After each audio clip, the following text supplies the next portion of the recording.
Shine, Shine, Caribenity, sejam todos bem-vindos. Antes da gente começar, você que está entrando aí, por favor, me diga se o áudio está ok, se não está, coloca aqui nos comentários. E claro, já aproveito, peço para você curtir o vídeo, se inscrever no canal, ativar o sino das notificações e não esquece, se você quiser, tem vontade de apoiar o canal Lenguamari, é possível tornar-se membro aqui do canal Lenguamari, até mostro aqui para vocês, é possível através daquele botão ali, seja membro. E também indico que você se torne membro completo do canal Lenguamari, porque daí você vai ter acesso a tudo, né? Aquilo que está no nível básico e também nos documentários que nós estamos fazendo. Inclusive, tem um documentário aqui que o primeiro episódio já foi liberado publicamente, se chama A Pátria de Deus, que conta toda a história da imigração, né? Desde a queda da Sereníssima República de Veneza, os problemas ali com a Itália, os movimentos, as coisas que surgiram ali dentro, e depois também a viagem para cá e as coisas que aconteceram, os conflitos que aconteceram aqui.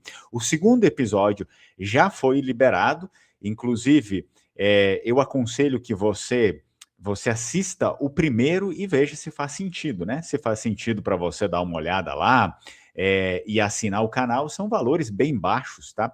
São valores baixos. Até coloco para vocês aqui, nós temos já o segundo episódio lá liberado para o pessoal. Acredito que quem está lá, né, gostou bastante. Eu recebi feedbacks positivos. Até podemos colocar um pequeno trecho aí do segundo episódio antes de começar o vídeo, né? Já começamos a nossa live, portanto tá aí. São imagens raras também, né, dos nossos imigrantes lá no Vêneto antes da partida, entre outras coisas, enfim, que vocês podem observar. Muito bem? Então, se vocês quiserem, é só se tornar membro nível completo do Lenguamari e você vai ter acesso a esse documentário, que ele vai ter vários episódios aí, já tem 2, esse aqui é o segundo, e várias outras coisas que nós temos, como músicas em língua vêneta, com letra em vêneto, com tradução em vêneto e tradução em português. Enfim, vários outros conteúdos que a gente está preparando aí para vocês saberem mais e saberem completamente acerca da história, né? Da história dos nossos imigrantes, da história da nossa imigração, e justamente para não cometer esse tipo de erro e muitas vezes de abuso político, ou seja, instrumentalizar alguma coisa para criticar alguém, né? Instrumentalizar de um modo, geralmente é difícil que instrumentalizando-se não seja de um modo desonesto, né? Então, para não usar de um modo desonesto a história para criticar um povo, que é o que aconteceu nesse vídeo que eu vou trazer aqui para vocês. Então, são cenas aqui do segundo episódio de A Pátria de Deus, eu vou te retirar, você pode aí ter acesso tornando-se membro do canal Lenguamari. Certo? Então, tem aí algumas pessoas, se vocês puderem escrever aqui nos comentários se o áudio está ok, tá? Se o áudio estiver ok, ok. Ah, a Laís já escreveu aí, acredito que esteja ok. Se ela não estivesse ouvindo, acho que ela colocaria ali, né? Que não está ouvindo. Bem, vamos lá. Olha só, apesar do título, tem algumas coisas que a gente precisa comentar. Ó, está ok, beleza, muito obrigado. Eu me deparei recentemente com um artigo aqui na internet, né, do Instituto, o Instituto se chama GLE10, Instituto da Mulher Negra, então eu não sei, eu não conhecia, eu não sei o que eles fazem, contudo, é um artigo que tem a ver, né, enfim, com a nossa história. Eles falam sobre a imigração italiana e eles acabam utilizando a imigração italiana como uma ferramenta, né, enfim, para pontuar, hoje a Itália não aceita os refugiados, mas eles também já foram refugiados. Só que esse aqui é um tipo, é um modo da gente instrumentalizar a história e de um modo que é desonesto, né? Até vou apresentar aqui para vocês, só um minutinho, já coloco o artigo aqui. Eu não vou ler ele na íntegra, depois, se vocês quiserem o link, até posso deixar, vou colocar aqui no chat, tá? Vou deixar o link aí no chat. Esse daqui é o artigo que eu li. Mas ele é problemático, né? Ele é um pouco desonesto, tá? Então é esse Instituto da Mulher Negra e, obviamente, faz parte ali do movimento negro, né? Então ele fala que imigrantes italianos quando os refugiados eram eles. Só que já começa errado, né? A gente não consegue tratar a imigração europeia para o Brasil, especialmente a imigração dos nossos, como refugiados. E eu pretendo falar um pouco mais acerca disso. Então, o que acontece? Vamos lá, eu vou deixar, por enquanto, eu vou deixar esse link aqui na tela, e o que eles dizem é que a gente precisa fazer uma certa distinção agora, tá? Uma distinção jurídica. Imigrante versus refugiado. Eu não sei se eles não sabem a diferença entre um e o outro, ou na verdade eles estão realmente querendo usar isso para manipular o discurso. Obviamente, seja para manipular o discurso. Esse artigo aqui, não é só esse artigo, vários outros artigos, principalmente incluindo quando a comunidade, o movimento negro quer fazer críticas, né, à imigração europeia, eles falam coisas estranhas que não têm muito a ver com a realidade. O artigo, nesse caso especial, ele comete um erro de base ao igualar o imigrante italiano ao refugiado moderno, tá? O italiano, e aí quando eu falo italiano, são todos que vieram da Península Italiana, né, para facilitar um pouco o discurso, não foram só os vênetos, né, outros que foram para outros lugares. Então, o italiano que veio, especialmente ao Brasil, e aí a gente precisa entender que a grande maioria que veio são os vênetos, então, especialmente os vênetos, era um imigrante econômico, como a gente já viu aqui. Talvez se as pessoas acompanhassem um pouco essa história que a gente comenta aqui, elas não falariam tantos erros, né? Então, ele saía com passaporte, muitas vezes com passagens pagas ou financiadas pelo governo brasileiro, e buscava a propriedade da terra. Então, ele não vinha para, quem sabe, talvez tentar a vida de algum modo, ou ficar na praça, ou pedir esmola. Não, ele já vinha sabendo, ele vinha com essa proposta de se tornar proprietário de terra. Agora, se essa proposta era verdadeira, como ela ia se dar ou não, não se sabe. Muitas vezes tinham promessas enganosas, mas não é culpa dele. Ele não era um refugiado, né? Ele já vinha com uma proposta. É como você tem uma proposta de emprego aqui do Brasil, alguém lá na Noruega diz: olha só, venha aqui para a Noruega, que a gente vai te dar isso, aquilo, para você desenvolver isso e aquilo. Você vai para lá, você não é um refugiado, né? Não dá para. Como é que vai falar que a pessoa é refugiado? Você é um imigrante que está indo para lá em busca de sucesso financeiro, enfim, de uma vida melhor, que foi aquilo que foi prometido. Então, vieram te buscar na tua terra. É diferente, tá? É diferente. Então, o refugiado, vamos ver qual que é o conceito, que esse é um conceito que veio depois, né, o conceito de Genebra. O segundo o direito internacional, um refugiado é alguém que foge de perseguição real, seja ela racista, religiosa, política ou de conflitos armados. E é preciso que a gente pontue alguma coisa. Sim, se teve guerra, se teve muitas coisas ali, né, envolvendo todo esse território, só que a imigração vêneta e as demais também de outros lugares da Itália, ela ocorre majoritariamente no período da paz armada, né? Ou seja, após unificação. Então, eles não estavam fugindo de guerras que estavam ali em curso, porque essas guerras já tinham acabado, né? Mas sim de uma crise, principalmente uma crise agrícola. Então, como aconteceu, por exemplo, no Vêneto, a crise da farinha, por conta dos impostos altíssimos, né? Os impostos altos é que basicamente provocaram, em grande parte, esse êxodo da Itália, né? Então, eles não eram refugiados, porque o refugiado precisa ter esse aspecto, uma perseguição de fato.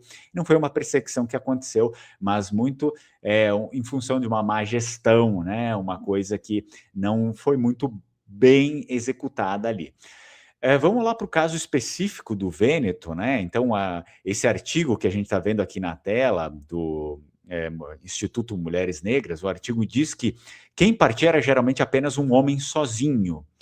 Isso é falso, tá? Para a imigração vêneta no sul do Brasil, principalmente, é falso. Então, o Vêneto, ele se deslocava com a família como uma unidade.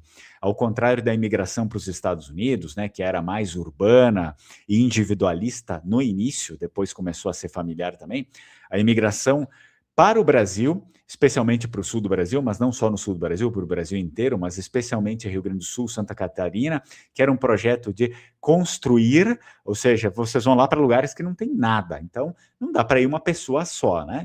É meio estúpido isso. Geralmente podia vir uma pessoa com a esposa, com o filho, podiam vir poucas pessoas e depois ir chamando os demais para ajudar na obra, na construção, para ganhar dinheiro. Eu falei isso em outros vídeos, mas uma pessoa só não teria, nem teria o que fazer, né? O governo mandaria embora uma pessoa só, porque uma pessoa só não ia conseguir nem assinar o contrato que eles tinham, né, para o contrato de financiamento lá da terra, porque para você ter a sua terra, você precisava atestar que era possível você dar conta daquele trecho, daquele território. Então, imagina, chega uma pessoa, vai embora, querido, né? Vai embora e volta com a família, volta com mais pessoas, porque aqui não tem lugar para ti. Uma pessoa vai fazer o quê, né? Então, isso já é falso, totalmente falso, que o artigo pontua, tá? Foi feito, sim, por núcleos familiares completos. Então, isso aqui já era um filtro que se tinha desde o início. O governo brasileiro queria braços para a lavoura, tá? Por exemplo, a Itália não está pedindo braços para a indústria, para a lavoura. Até pode ser que precise, mas não está pedindo, né? E quando pede, através de aqueles contratos, contratos de fluxos migratórios que são muito bem restritos. Por exemplo, aqueles que eles lançaram aqui para os próprios descendentes. Então, mas isso é feito por um edital, né? Tem regra no jogo, não é só chegar e fazer o que quer. Então a gente precisa meio que desvincular esse discurso aqui, que é oba-oba, e agora vocês não estão querendo que a gente faça o nosso oba-oba como vocês que fizeram. Mas não foi assim, né? Isso é mentiroso. Então, o governo brasileiro, naquela época, queria braços para a lavoura e o povoamento do sul para garantir as fronteiras. Vivia-se sempre com problemas nas fronteiras do sul do Brasil. Vocês sabem que a maior parte do tempo essa parte do Brasil pertenceu ao tratado com a Espanha e os nossos vizinhos toda hora queriam reivindicar esse território do Brasil, do sul do Brasil, tá? Os vênetos vinham para ser colonos, pequenos proprietários, não apenas para mão de obra barata em guetos urbanos, como muito aconteceu às vezes nos Estados Unidos, principalmente no primeiro período, né? Então eles não eram clandestinos como acontece com os refugiados, eram convidados pelo Estado brasileiro através de contratos bem estabelecidos de colonização, que não eram perfeitos, tinham seus problemas e foram sendo consertados ao passar do tempo, e assim foi, né? Enfim, as coisas vão acontecendo assim, mas havia legislação, foi discutido no parlamento, no Congresso, blá, blá, blá e tal, e teve verba, né? Como vocês podem ver em outros vídeos que eu abordei sobre isso. Há uma grande inconsistência também nesse tipo de artigo, especialmente nesse sobre a unificação e guerras.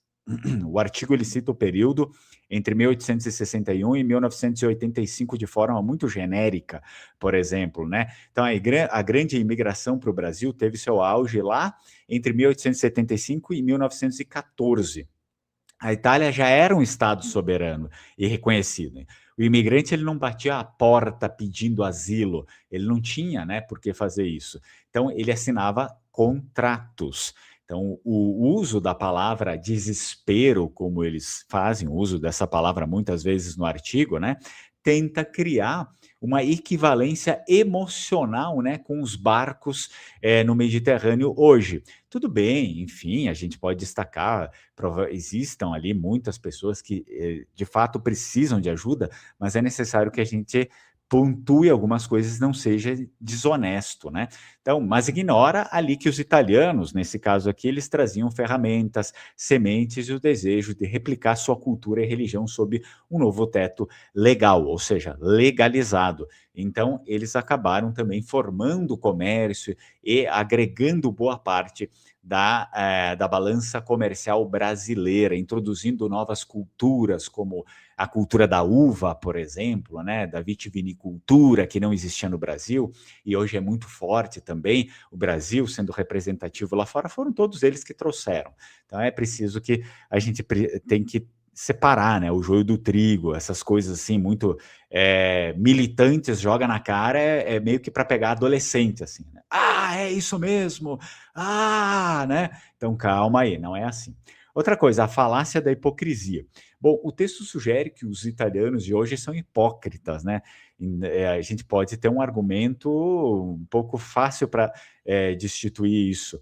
Existe uma certa lei da reciprocidade e integração. Os imigrantes italianos no Brasil foram submetidos ao sistema de colonização, onde, se não trabalhassem a terra, eles morriam de fome, ou, na verdade, depois de um certo período, eles eram expulsos da terra e a terra passava para outra família. Não era possível não trabalhar na terra, não fazer aquilo que o governo queria. Até agora posso tirar ele daí, né?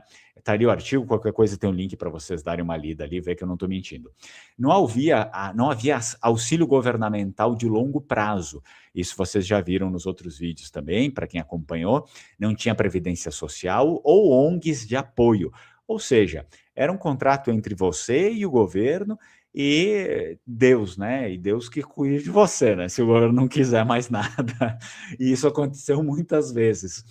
Então, os vênetos integraram-se à cultura brasileira, mantendo a sua religiosidade e língua, né, no caso do Vêneto, mas contribuindo especialmente para o PIB e para a estrutura social do país, sem exigir que o Brasil mudasse suas leis para acomodá-los. E sem exigir também que o país mudasse, enfim, tudo, né, que mudasse o país inteiro para acomodá-los, que é algo que não acontece em relação aos refugiados de hoje, né? Principalmente os refugiados muçulmanos, islâmicos. Então, eles estão lá em vários lugares da Europa querendo que, por exemplo, o Ramadã se transforme num feriado nacional, sendo que eles são uma comunidade ainda pequena, né, em relação ao país inteiro. Então é um absurdo, né? Essas coisas são um absurdo. Nós podemos fazer um comparativo entre Brasil e os Estados Unidos, né? Entre 1870 e 1920, o Brasil recebeu cerca de 1,2 milhão de italianos. Destes, estima-se que mais de 30% eram vênetos, diferente dos refugiados atuais, que muitas vezes não podem voltar para os seus países sob pena de morte. Cerca de 20 a 30% dos imigrantes italianos retornaram à Itália, né? Eram chamados de andorinhas, ou seja, eles vão lá, fazem o verão, enfim, volta, tal. Então, provando que a movimentação era de natureza econômica e laboral também, né? E não de fuga para a sobrevivência política. Mas uma coisa que a gente vai destruindo essas falácias, né? Instrumentalização da história para fazer a política de hoje. Então, esse é um grande perigo da ferramenta política, né? A gente precisa já se encaminhar para o fim desse vídeo, né? Pensando um pouco sobre essas coisas. Então, eles tentam, de certa forma, invalidar, né, a Itália, invalidar o imigrante, enfim, o período daquela época, ou transformar aquela época em uma outra versão, numa versão moderna de hoje, para encaixar a história deles, para encaixar a narrativa deles e utilizar isso como uma grande crítica histórica que não tem base, né? Só você estudar um pouquinho, pesquisar como foram as coisas e ver que não tem base alguma desse tipo de artigo abordar isso. Bem, antes de eu ler os comentários e também encerrar a nossa live, já te convido aí, são os últimos dias, deixa eu remover aqui, ó, são os últimos dias de inscrição na nossa imersão DNA Vêneto, desvendando sua história, 16 e 17 de maio, não acontece nesse final de semana, acontece no outro, e para quem não conseguir participar da videochamada, vai ficar gravado, né, para depois a pessoa assistir. Vai ter o pessoal também da Nexo Dino, né, enfim, fazendo junto conosco aqui esse final de semana. Eles trabalham especificamente com genética, então você pode visitar o site deles, caso quiser dar uma olhada lá no conteúdo que tem muitas coisas ali que você pode adquirir também. Então tem o meu cupom lá, Lenguamare15, Lenguamare tudo junto, o número 15. Se você tiver interesse em saber mais como está funcionando essa questão da limitação da cidadania italiana, é possível falar com a Alma Cidadania. Eles não trabalham apenas com a cidadania italiana, mas com outras cidadanias. Caso você queira encaminhar alguma coisa, tem um desconto por conta da parceria também. Muito bem, então vamos lá para os nossos comentários, vamos ver o que o pessoal estava comentando aí.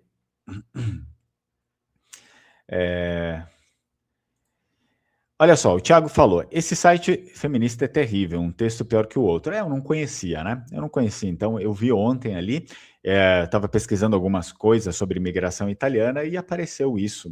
Aí eu já sabia, né, pelo estilo do site, eu já sabia que provavelmente boa coisa não ia ser, por quê? É porque geralmente quando esse tipo de site é racialista, né, eles utilizam algo sobre europeus, sobre imigração europeia, é óbvio que é para falar mal, né? Para apontar coisas, inventar coisas muitas vezes. Mas a gente consegue destruir isso com um pouco de embasamento histórico, né? É pouco de embasamento histórico, não precisa muita coisa. Então, os Vênetos realmente, para criar raízes no Brasil, gostaria de entender qual era o sentimento de quem tomou a decisão de vir para cá. Laís, o que acontece é que a grande maioria veio para cá exatamente para ser proprietário de terra, tá? Eles vieram para cá para eles serem os proprietários de terra, serem os colonos, principalmente quem vinha para o sul já vinha com essa ideia, então a grande maioria deles veio para ficar, né? Para ser proprietário mesmo, né? Para fazer uma nova vida aqui e não retornar. Claro que existiram outros que tiveram situações diferentes, que enfrentaram algumas dificuldades diferentes. Né? Acredito que muitos, pelo que a gente vê, quando eu converso, eu já conversei com 2 ou 3 lá no Vêneto, que eles disseram: ah, minha bisavó nasceu no Brasil e depois voltou, né? E aí a família toda depois deu prosseguimento lá no Vêneto. Então eu acredito, e aí eles falam nasceu no Brasil, mas nasceu onde? Nasceu em São Paulo. Eu acredito que boa parte daqueles que retornaram foram esses que foram para o Sudeste, principalmente São Paulo, onde muitas vezes você não tinha essa oportunidade assim clara de se tornar um proprietário de alguma coisa, existia essa perspectiva de muitas vezes ser refém ali do fazendeiro para sei lá quanto tempo, né? E muitos ficaram assim com um sentimento de que realmente foram enganados, eles não iam conseguir mais, até mesmo porque a imigração para São Paulo ela meio que foi desviada, né? A princípio era para toda a imigração vir para o sul do Brasil para fazer esse projeto de colonização, e a partir de um segundo momento, porque começa a se agravar cada vez mais essa lei, né, de não ter escravos, então o fazendeiro ele começa a fazer uns certos tipos de barganha também com o governo para desviar um pouco dessa imigração europeia, que antes ele não era tão favorável ao fazendeiro, né? E aí depois, quando a escravidão começa a apertar mais, a limitar mais, aí ele faz lobby para destinar pelo menos uma parte desses imigrantes lá para as lavouras dele, né? E assim também os grandes fazendeiros de São Paulo começam a apoiar a imigração europeia para o Brasil, que antes eles não apoiavam, eles não queriam que existissem outros donos de terra, né? Eles não queriam que o latifúndio fosse dividido. E aí, depois desse período, que eles conseguem convencer o governo a desviar boa parte ali para ir para trabalhar para as fazendas, é que eles apoiam. Então, a grande maioria, eu acredito, que retornou foi esse pessoal que acabou indo para São Paulo, para esses lugares que já tinha coisas, muitas pessoas que foram exploradas e não viam futuro, retornaram para lá, né? A grande maioria, acredito que sim. Mas, geralmente, o pessoal que veio para o Sul, né, quando estava tudo certo, no sentido de eu preciso trabalhar tais anos e tal, isso, fazer aquilo, e depois eu voltei à minha terra, eles já estavam trabalhando em cima da terra, era mais fácil dessas famílias ficarem e trazerem outras pessoas. Tiago, os imigrantes foram vítimas de um estelionato que vendia o Brasil com uma maravilha. Exato, né? Muito da propaganda, do marketing, que o Caetano Pinto, acredito que era, né, o nome dele lá, serviu como marqueteiro. Ele aumentou muita coisa, porque eles queriam uma imigração espontânea, que o Brasil não gastasse tanto dinheiro com isso. Gastou bastante dinheiro até lá no início para fazer vir, até mesmo porque a fama do Brasil era péssima na Europa, principalmente depois da primeira imigração germânica que veio para cá, que deu muita coisa errada, então ficou péssima a fama deles, eles tentaram, né, fazer alguma coisa ali diferente no início para atrair uma imigração espontânea. Muito bom, pessoal. Rudinei, tudo bem, Rudinei? Estado de São Paulo tem uma comunidade vêneta enorme. Exato, né? Tem uma comunidade vêneta enorme mesmo. Então, só porque é óbvio, só porque eu falei que grande parte dos que retornaram foram esses que foram para lugares maiores ou lugares que meio que eles foram para substituir mão escrava. Ó, claro que não quer dizer que todo mundo retornou, né? Alguns retornaram, mas existe uma comunidade vêneta enorme. Inclusive, boa parte dos meus alunos de língua vêneta sempre foram de São Paulo, então a gente sabe, pelo menos a gente que está sempre convive, né, com o pessoal, convive realmente de fato com a comunidade de imigração, com a comunidade vêneta, a gente sabe disso, né? Não sabe aqueles que são muito isolados, assim, muitas vezes aqui no Sul a gente tem comunidades muito isoladas no sentido de, só trabalhar a imigração que veio para o Sul, às vezes até a imigração regional, a imigração da Serra Gaúcha, a imigração da Quarta Colônia, não que haja um erro de se trabalhar nisso, mas o problema é que as pessoas elas acabam não entendendo que a imigração foi maior e que existem ainda esses descendentes espalhados aí pelo Brasil e que também precisam se juntar em comunidade. A gente precisa ser uma comunidade maior, não uma comunidade de bairro, de distrito, de vila, sabe? Então, não é assim que funciona, e esse é um dos olhares que, desde o início do meu trabalho, eu sempre desenvolvi justamente porque entrei em contato muito cedo com todos, não apenas com as pessoas daqui, mas principalmente com o pessoal de São Paulo, Minas Gerais, Espírito Santo, né? E aí fora, né? Além do Sul, o Sul envolvendo os 3 estados. Muito bem? Então, espero que vocês tenham gostado. É necessário que a gente traga isso para desvendar algumas falácias. Falácias que não só eles disseminam, né? Não é apenas esses movimentos racialistas contra europeus que disseminam, mas infelizmente também o próprio descendente muitas vezes acredita nesse tipo de coisa e dissemina em seus discursos por aí. Então a gente precisa estar atento e esse vídeo é importante por isso. Nos vemos na próxima. Tchau, tchau. Strucon.